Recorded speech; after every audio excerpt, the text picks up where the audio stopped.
Magandang hapon po sa ating lahat. Narito ang latest weather update ngayong Martes, March 12, 2024. Sa ngayon mainit na panahon pa rin ang aasahan sa maraming lugar sa Pilipinas dahil sa umiiral na easterlies o ang mainit na hangin mula sa karagatang Pasipiko.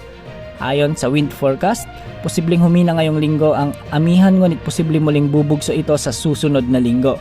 Mananatiling maalinsangan naman ang panahon sa malaking bahagi ng bansa hanggang sa mga susunod na araw. Sa ngayon, wala naman tayong namomonitor na anumang sama ng panahon na pwedeng makaapekto sa ating bansa. Patuloy pa rin ang pag-iral ng El Nino sa bansa ngunit posibleng magtapos na ito pagsapit ng Hunyo ngayong taon.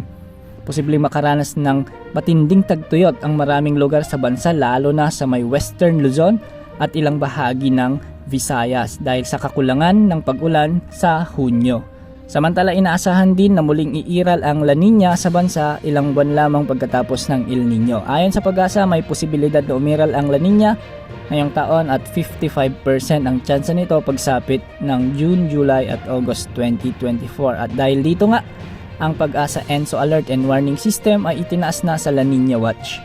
May mga inasang pag-ulan din ngayong hapon sa may Cagayan Valley, Aurora, Quezon at Polillo Islands. Kasama na rin ang Bicol Region at Camarines Provinces. Asahan din ang maulap na kalangitan na may mga tsansa ng mahinang pag-ulan sa bahagi ng Metro Manila, Cordillera Region at Central Luzon. Sa Visayas, pati ang Palawan at Occidental Mindoro ay mababa naman ang tsansa ng pag-ulan hanggang mamayang gabi. Maliban na lamang sa mga isolated rains pagsapit ng dapit hapon hanggang gabi. May mga inaasahang mahinang pag-ulan din ngayong araw sa eastern section ng Mindanao, lalo na sa mga probinsya ng Surigao del Sur at Surigao del Norte. Kasama na rin dito ang Siargao Island. Magiging bagyang maulap hanggang sa maulap naman ang mga papawirin sa natitirang bahagi ng Mindanao at posible rin ang mga isolated rains sa may Zamboanga Peninsula at Davao Region. Ngayong tanghali din posibleng umabot naman sa 42 degrees Celsius ang pinakamataas na heat index sa General Santos City. Habang 40 degrees Celsius naman ang inaasahang init sa may La Carlota, Negros Occidental.